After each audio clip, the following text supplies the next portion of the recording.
মাননীয় সংসদ সদস্যদের জন্য কোথায় থাকবেন এবং চিকিৎসা ফ্যাসিলিটি এই বিষয় নিয়ে আলোচনা করেছি।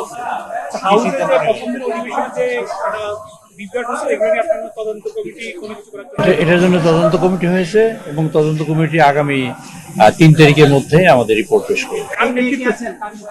সার্জেন্ট অ্যাট আর্মস না, ওটা হ্যাঁ, মানে রিয়েলি এখানে একটা সাবোটেজ হয়েছে বলে মনে করি, আমরা ধারণা করি। আর এখানে অ্যাকচুয়ালি সাউন্ড সিস্টেমের জন্য যে প্রবলেম, তার জন্য এক্সপার্ট লোককে আমরা ইনভাইট করেছি, সেটা হলো বুয়েট থেকে, যারা সাউন্ড বিশেষজ্ঞ এরকম লোকজন দাওয়াত করেছি, যাতে আমাদের সাউন্ড সিস্টেমটা রিয়েলি প্রপারলি কাজ করে, তার ব্যবস্থার জন্য আমরা ওনাদের নেতৃত্বে করেছি। দুটো জিনিস দেখবো, এখানে একটা সিকিউরিটির আসপেক্ট আছে, যাতে সাবোটেজ হয়েছে কিনা, আর হলো রিয়েল সাউন্ড সিস্টেমের প্রবলেমটা কি, তা রিজলভ করার পদ্ধতি কি, সেই হেডফোনের ব্যাপারটা তো সকলেরই অভিযোগ, আমার নিজের অভিযোগ। এত বড় একটা ঢাউস হেডফোন মাথায় দিয়ে পার্লামেন্ট শোনা যায় না, মাথা গরম হয়ে যায়, কান গরম হয়ে যায়, অসুবিধা। এটা চেঞ্জ হবে ইনশাআল্লাহ। 5 আগস্টের পরে আপনারা জানেন দেশে একটা মানে আবহাওয়া তৈরি করা হয়েছিল, নির্বাচনই হবে না। তারপর আবহাওয়া তৈরি করেছিল এইরকম হবে সেরকম হবে, যেদিন নির্বাচন হবে সেদিন আমাকে জিজ্ঞেস করে নির্বাচন কি ফাইনালি ঠিক। আমি বললাম যে দেখা যাক, দেখি, আল্লাহ রাব্বুল আলামিন জানেন এই ব্যাপারে, গায়েবের মালিক তো আল্লাহ রাব্বুল আলামিন, আমরা বলতে পারবো না, তবে চেষ্টা করবো যাতে এটা ঠিক। ঢাকা শহরে যাদের আবাসন আছে তারা কি ফ্ল্যাট পাচ্ছেন? না, ঢাকা শহরে এটা ক্রাইটেরিয়া করা হয়েছে এরকমের যে এমপি সাহেবদের কাজের সুবিধার জন্য, বিজনেসের সুবিধার জন্য কাছাকাছি থাকা দরকার। কারণ অনেক সময় যানজটের কারণে তারা সময় মতো আসতে পারেন না, পার্লামেন্টের মূল টাইমটা লস হয় সেই কারণে। সেই জন্য তাদের কার কি আছে না আছে সেটা ইম্পর্টেন্ট ছিল, ইম্পর্টেন্ট ছিল তাদের কাছাকাছি রাখা। সেই জন্য যাতে তাদের কাছাকাছি রাখতে পারি তার চেষ্টা করছি আমরা। তার মানে কি সবাই এই সুযোগটা পাচ্ছে কিনা? সবাই আমাদের ধরেন মাননীয় মোরালের সবাই পাবে, এরকমের যে মাননীয় মন্ত্রী মহোদয় আছেন, প্রতিমন্ত্রী মহোদয় আছেন, হুইপ, চিফ হুইপ তারা আছেন, স্পিকার সাহেব আছেন, তারা তো তাদের বাসাতে। আর বাকি সদস্যদের আমরা দেওয়ার চেষ্টা করবো যাতে সকল সদস্য অ্যাকোমোডেট করতে পারে। আরেকটা বিষয় সেটা হচ্ছে, আমরা শুনতে পেয়েছি স্পিকার সাহেবের সহধর্মিণী ইন্তেকাল করেছেন। আসলে আপনার কাছে আমরা গভীর শোকের সাথে জানাচ্ছি তিনি ইন্তেকাল করেছেন। আগামী পরশুদিন 11টার সময় এখানে জানাতে হবে, আপনাদের দাওয়াত করি।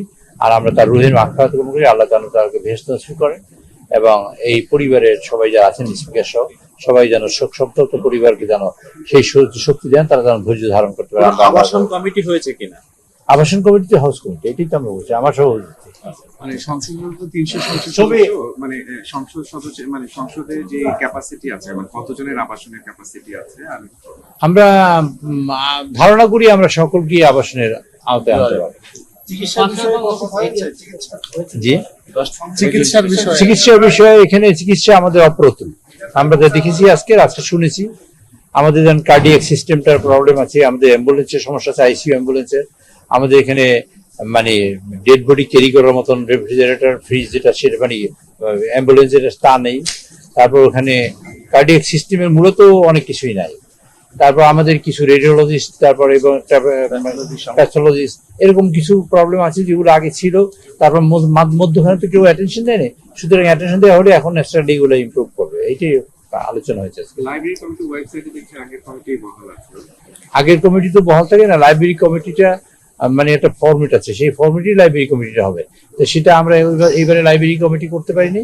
ইনশাল্লাহ এই সেশনের মধ্যে আমরা লাইব্রেরি কমিটি কিছু কমিটি আমরা করবো যেগুলো এসেন্সিয়াল, আমরা শুরু করবো। আর এই পার্লামেন্টের পারফরমেন্স আছে, দলের ডিমান্ড আছে, পার্টির অবস্থান আছে, সব মিলিয়ে আমরা মূলত সংসদীয় কমিটিগুলো করবো ইনশাল্লাহ, হয়তো বা নেক্সট সেশনে। আবাসনের ব্যাপারে আমরা একটা সিদ্ধান্ত নিয়েছি এরকম যে আমরা মাননীয় এমপি সাহেবদের এটা বলছি খুব এক্সপ্লয়েট করার জন্য, যেমন প্রয়োজনীয় যেসব জিনিস কিনতে হবে তা যেন কিনে তাড়াতাড়ি, এবং পূর্ত মন্ত্রণালয়ের মানে পূর্ত বিভাগে আমরা যেসব কাজ আছে সেগুলো তাড়াতাড়ি সম্পন্ন হয়। এছাড়া যে আর অন্যান্য যেগুলো ছোটখাটো জিনিস যা কিনতে হবে তা কিনে আমরা যেন 10 তারিখের মধ্যেই আমরা চেষ্টা করব বরাদ্দ দেওয়ার জন্য। সকল এমপি সাহেবরা 10 তারিখের মধ্যে উঠতে পারবেন তা নয়, তবে তারা বাসা পেয়েছেন এবং সেই অনুযায়ী তারা ডেকোরেট করে নিতে পারবেন বা তার সুবিধা হয় তাতে। এই জন্য আমরা প্রায়োরিটি, টপমোস্ট প্রায়োরিটি দিয়ে 10 তারিখ। এই জন্য আমরা আবার আগামী 30 তারিখে মিটিং দেখেছি এই হাউস কমিটি, জানি এই কাজটা এক্সপ্লয়েট করার জন্য। মানে আগামী পরশু সকাল 11টায় জানা যায়। হ্যাঁ, পরশুদিন সকাল 11টায়। এর আগে দেখা গেছে যে বাসা নিয়ে থাকেন না, সে ব্যাপারে আপনারা কোনো আলোচনা করেন? বাসা নিয়ে থাকেন না এই ব্যাপারে কোনো আলোচনা হয়নি। আর বাসা নিয়ে থাকবেন এটাই প্রত্যাশা করি, এবারে সঙ্গত। কারণ আগে তো এমপি সাহেবরা বাসা নিয়ে কেন থাকতেন না থাকতেন সেটা তো আপনারা সব জানেন, একটা রেজিম ছিল। আমরা তো এখন গণতন্ত্রে পা দিয়েছি, গণতন্ত্রের বিকাশ ঘটাতে চাই। আর আপনাদের সহযোগিতা চাই এই জন্য পার্লামেন্টের জন্য রিয়েল কার্যকরী হয়, পার্লামেন্টের জন্য রিয়েলি প্রাণবন্ত হয়, এবং দেশের সকল সমস্যা যেন পার্লামেন্টে আসে এবং সমাধানও যেন এখান থেকে হয়। তার জন্য আমরা এমপি সাহেবদের গুরুত্ব দিই। আমি মনে করি না এইবার কোন এমপি সাহেব আরেকজনের থাকার সুযোগ দেবে, কারণ তারা অনেক ব্যস্ত থাকবে পার্লামেন্টে নিয়ে।